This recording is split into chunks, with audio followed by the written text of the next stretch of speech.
Will you let him comment briefly on why President Mahama refused to swear in Naa Momo? You see, again, I've seen that she's come under criticism. Again, it is justifiably. You mean the gender minister? Yes. You see, I understand the demand for excellence and a better way of doing things by the people of Ghana.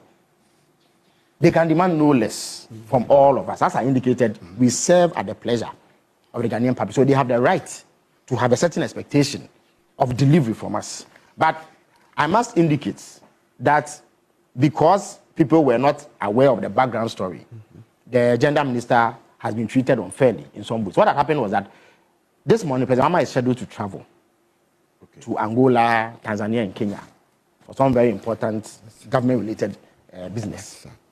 Because of that, and yesterday he had a heavy schedule. We had to go to Hua and come back. He was even scheduled to be at the swag event. So last minute he had to rope in the vice president to stand in for him. So he said that at least 6 ministers had been approved. And we were in constant liaison with Parliament because they were also approving some yesterday. So he wanted to approve the whole bunch so that he doesn't have to do it, especially because he will be away for 4 days. He didn't want to leave a vacuum. Because the ministers cannot function fully as they should if they have not been sworn in. And the matters that they have to confront with in the sectors are huge. But they can act too. The Constitution says... Yes, but it's not the same as being there in substantive capacity. So we were liaising with Parliament to see whether they will finish the approval so that we add all of them to the list and then swear them in. By 4 p.m., and at the time we were in Ho, we were just about to set off to come to Accra, it became apparent the Parliament could not meet the deadline of approving the others. A decision had to be taken. So we reached out to the 6 who had initially been sworn in and indicated that if they were close, they should indicate. 5 of them said that yes, they were within the presence of Parliament, so she could come to the Flagstaff House in about 10 minutes.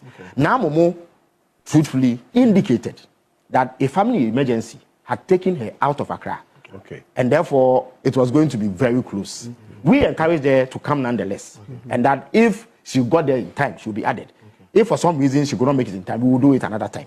I see. So if you observe carefully, President Mahama was very specific in mentioning the names and giving them KPIs as you describe it. So we did 2 alternative speeches. One that anticipated her presence, one that anticipated her absence. So that's why her name was never mentioned in all of it. To connect. So immediately we had to switch because we had prepared for that scenario. It was to her credit that she showed up anyway. Because it was touch and go. Where she was, there was no way, given all the traffic, that she could get here in time. But we were pushing them and saying that if you are able to make it, fine. If not, not a big deal. Next week when President Mahama does